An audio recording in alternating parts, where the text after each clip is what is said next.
तो स्वागत है आप सभी का मार्वल व्हाट इफ के एक बिल्कुल ही नए एपिसोड के अंदर, जहां पर आज हम बात करने वाले हैं मार्वल व्हाट इफ सीजन 3 के एपिसोड 6 के बारे में। अब इस एपिसोड का नाम है व्हाट इफ 1872 और ऐसा इसीलिए क्योंकि इस एपिसोड के अंदर हमें जो स्टोरी दिखाई जाएगी वो बेस्ड होगी साल 1872 पे। सो ये वीडियो काफी इंटरेस्टिंग होने वाली है, इसलिए आप सब इसे पूरा एंड तक जरूर देखना और आपको वीडियो पसंद आए तो वीडियो को लाइक करना और मुझे कमेंट्स में इस बारे में जरूर बताना। बाकी जिन्होंने सब्सक्राइब नहीं करा चैनल को वो सब भी जल्दी से चैनल को सब्सक्राइब कर लेना और सब्सक्राइब बटन के बगल के बेल आइकन को भी ऑल पर सेट कर लेना ताकि हमारे चैनल पर आने वाली सारी लेटेस्ट वीडियोस को आप सबसे पहले देख सकें। तो आइए अब हम बिना किसी देरी के आज की इस कमाल की वीडियो को स्टार्ट करते हैं। तो इस एपिसोड की स्टार्टिंग होती है एक अनजान से जगह से, जहां पर हम एक गैंग को देखते हैं और इस गैंग के अंदर कई सारे काउबॉयज होते हैं। लेकिन फिर कुछ टाइम बाद ही इन गैंग वालों के पास शैंग-ची और केट बिशॉप आते हैं और हम ये नोटिस करते हैं कि उनका हुलिया भी काउबॉयज जैसा है। यहाँ पर हमें पता लगता है कि शैंग-ची और केट बिशॉप दोनों ही बहुत ही बड़े निशानची हैं, यानी कि इन दोनों का निशाना इतना पक्का है कि इनका निशाना कभी नहीं चूकता है।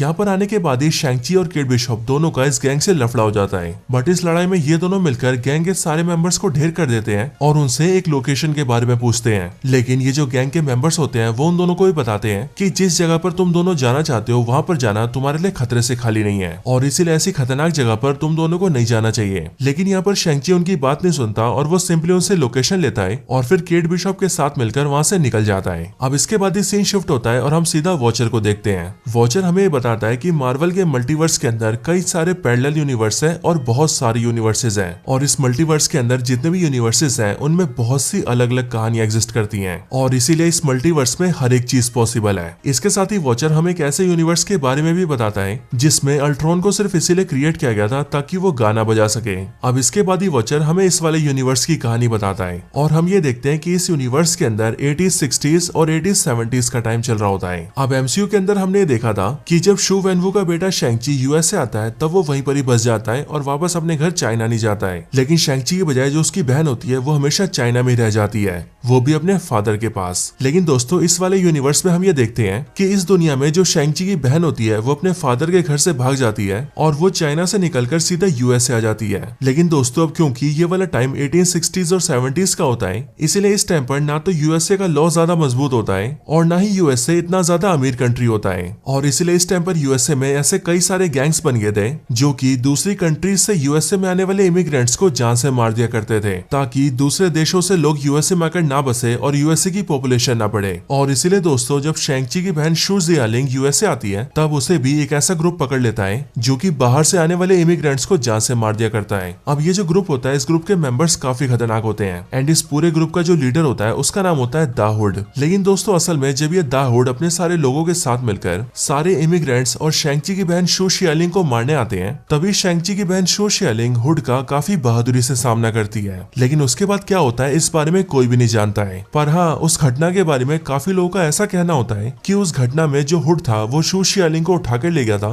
और उसने शू जियालिंग को और बाकी सारे इमिग्रेंट्स को बंदी बना लिया था। और अब इसीलिए दोस्तों जब शैंग-ची को ये पता लगता है कि हुड नाम के किसी बदमाश ने उसकी बहन को बंदी बना रखा है तो फिर तब से वो हुड की जानकारी इकट्ठा करने लगता है और हुड तक पहुंचने की कोशिश करता है ताकि वो उससे अपनी बहन को छुड़ा सके। और उसके इसी काम में केट बिशॉप उसका साथ देती है, जिसके बाद ही वो दोनों मिलकर हुड की तलाश में निकल जाते हैं। अब दोस्तों इसके आगे हम ये देखते हैं कि शैंग-ची और केट बिशॉप हुड की तलाश करते हुए एक ऐसे गांव में आ जाते हैं जिस गांव में सब कुछ उजड़ गया होता है और देखने से ऐसा लगता है कि किसी ने इस गांव पर हमला किया है। यहाँ पर आने के बाद ही शैंग-ची और केट बिशॉप एक छोटे से बच्चे से मिलते हैं और पूछने पर वो छोटा बच्चा उन दोनों को ही बताता है कि असल में अभी से कुछ टाइम पहले हुड ने उनके गांव पर अटैक किया था और उसी ने उनके पूरे गांव को बर्बाद कर दिया, जिसके बाद ही हुड और उसकी गैंग के आदमी यहाँ के बहुत सारे लोगों को उठा के ले गए और वो गाँव के जिन लोगों को उठा के ले गए उनमें से एक उनका पिता भी था, यानी कि इस छोटे से बच्चे के फादर को भी हुड ने अपना बंदी बना लिया है। लेकिन इसके आगे वो छोटा बच्चा उन्हें बताता है कि हुड उनके गांव के सारे लोगों को एक घोस्ट ट्रेन के जरिए ले गया और वो यहाँ पर ट्रेन को घोस्ट ट्रेन भी इसीलिए बोलता है क्योंकि उसके हिसाब से वो ट्रेन जमीन पर चल रही थी। अब उस बच्चे की बात सुनकर जब शैंग-ची और केट बिशॉप तलाशी करते हैं तब वो भी ये देखते हैं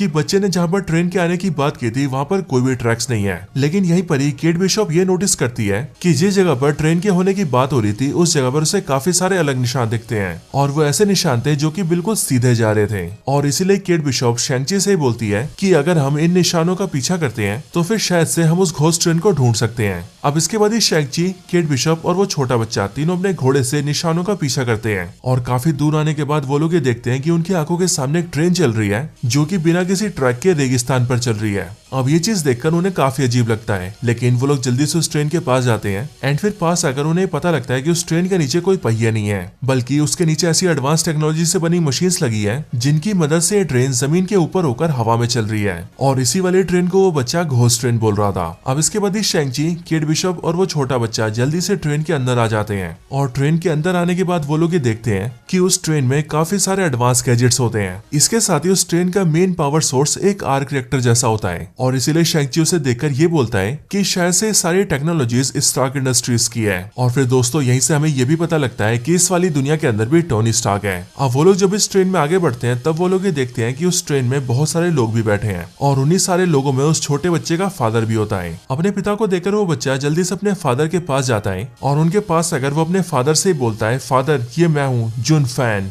बट हम इस चीज को नोटिस करते हैं कि उसका फादर कोई भी रिएक्शन नहीं देता एंड सिर्फ वही नहीं बल्कि उसके अलावा बाकी सारे लोग भी बिल्कुल बुत बनकर बैठे होते हैं एंड उन सभी को देखकर ऐसा लगता है कि किसी ने उन्हें हिप्नोटाइज करके यहाँ पर बिठाया है। अब दोस्तों इसके आगे जैसे ये दोनों हुड की तलाश करने के लिए आगे वाले डब्बे में घुसते हैं वैसे वो लोग ये देखते हैं कि ट्रेन के आगे वाले डब्बे में हुड तो नहीं है, लेकिन उसकी बजाय वहाँ पर एक दूसरा आदमी होता है और उस आदमी के साथ वहाँ पर उसके बहुत सारे गार्ड्स भी होते हैं जो कि शैंग-ची और केट बिशॉप को देखते ही उन पर बंदूक तान देते हैं एंड फिर वहाँ खड़ा आदमी उन दोनों से बातें करते हुए कहता है कि मैं तुम दोनों को जानता हूँ, तुम शैंग-ची और केट बिशॉप हो और तुम दोनों ही काफी फेमस हो। बट यहाँ पर ही शैंग-ची इस आदमी से पूछता है कि मैं यहाँ पर हुड की तलाश कर रहा हूँ, इसलिए मुझे बताओ कि हुड कहाँ पर है और मेरी बहन कहाँ पर है, और हाँ सबसे बड़ी बात आखिरकार तुम कौन हो। इस बात को सुनकर वो आदमी शैंग-ची से कहता है कि उसका नाम सोनी बुर्च है और वो असल में हुड का दोस्त है जो कि हुड के कामों में इन्वेस्टमेंट्स करता है। यानी कि दोस्तों हुड जो भी काम कर रहा है उन सभी में उसे पैसा देने वाला यही आदमी है। और फिर इसके आगे सोनी बर्च उन दोनों से कहता है कि मैं जानता हूँ कि तुम दोनों हुड को ढूंढ रहे हो और तुम दोनों उससे मिलना चाहते हो, लेकिन उससे भी बड़ी बात यह है कि हुड खुद ही तुमसे मिलना चाहता है। लेकिन दोस्तों इसी टाइम पर हम ये देखते हैं कि शैंग-ची और केट बिशॉप के साथ जो छोटा बच्चा होता है वो उस ट्रेन के डब्बे से भागने लगता है और भागकर दूर चला जाता है। लेकिन ये देखकर वो आदमी यानी कि सोनी बर्च उन दोनों से बोलता है कि वो दोनों आगे चलकर हुड से मिले, उस बच्चे को वो संभाल लेगा। लेकिन जब उसकी बात सुनकर केट बिशॉप और शैंग-ची आगे बढ़ते हैं तब उसके बाद ही वो सोनी बर्च अपने आदमियों से कहता है कि वो लोग जाकर उस छोटे बच्चे को जान से मार दें। अब इसके बाद ही हम ये देखते हैं कि उसके दो आदमी बाहर निकलते हैं और वो बच्चे का पीछा करते हुए उसे मारने जाते हैं। यहाँ पर ये दोनों कोशिश करते हैं कि ये दोनों मिलकर बच्चे को ट्रेन से नीचे फेंक दे, लेकिन दोस्तों वॉचर से ये चीज देखी नहीं जाती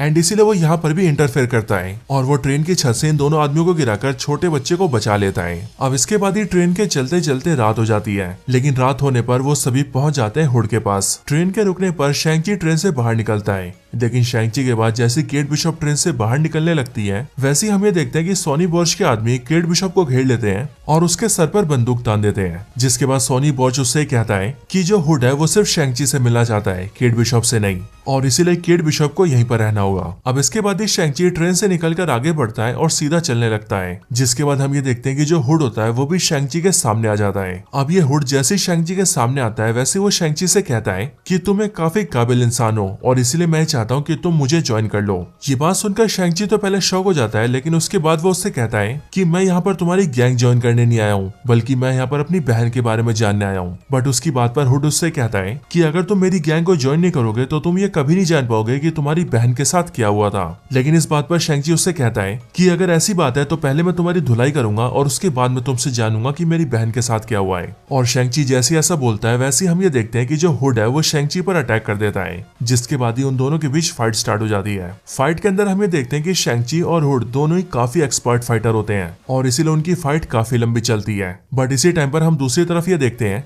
कि सोनी बर्च जो कि इस टाइम पर केट बिशॉप के बगल में खड़ा होता है वो अपनी जेब से घड़ी निकालता है और घड़ी के ढक्कन को ओपन करता है। और फिर जैसी घड़ी का ढक्कन ओपन होता है वैसे हम भी ये देखते हैं कि उस घड़ी के अंदर से एक म्यूजिक प्ले होने लगता है। लेकिन दोस्तों ये म्यूजिक कोई आम म्यूजिक नहीं होता, बल्कि ये खास तरह का म्यूजिक होता है जिसके जरिए ये किसी को भी हिप्नोटाइज कर सकता है। और और इसलिए दोस्तों यहाँ पर हम भी ये देखते हैं कि ये सोनी वॉच इस म्यूजिक के जरिए केट बिशॉप को हिप्नोटाइज करने लगता है। इधर दूसरी साइड शैंग-ची और हुड की फाइट में हम ये देखते हैं कि शैंग-ची हुड पर अटैक करके उसके सर से उसका हुड हटा देता है। और फिर जैसे ऐसा होता है वैसे ही शैंग-ची ये देखता है कि ये हुड और कोई नहीं बल्कि असलियत में उसकी बहन शू शियालिंग है। ये देखकर पहले तो शैंग-ची को भरोसा ही नहीं होता, लेकिन उसके बाद ही वो अपनी बहन से पूछता है कि बहन जी आखिरकार ये सब क्या है? मुझे तो ऐसा लगा था कि हुड नाम के बदमाश ने तुम्हें उठा लिया है और उसने तुम्हें अपने पास बंदी बनाकर रखा है, लेकिन आज मैं ये देख रहा हूँ कि तुम ही हुड बनकर घूम रही हो। आखिरकार ये सब क्या है? अब शैंग-ची की बातें सुनकर उसकी बहन उससे कहती है कि असल में हुड और उसकी गैंग ने जब उस पर अटैक किया था तब उस दिन सबको ऐसा लगा कि हुड ने मुझे बंदी बना लिया है, लेकिन असल बात तो ये थी कि उस दिन मैंने हुड को डिफीट कर दिया और उसे जान से मार के उसकी पावर्स छीन ली, और फिर हुड की पावर्स को अपनाने के बाद उस दिन से मैं ही हुड बन गई। और इसीलिए मेरे भाई शैंग-ची अब तुम भी मुझे ज्वाइन कर लो और तुम भी हमारे लोगों को बचाने में मेरा साथ दो। लेकिन अपनी बहन की बात सुनकर शैंग-ची उससे कहता है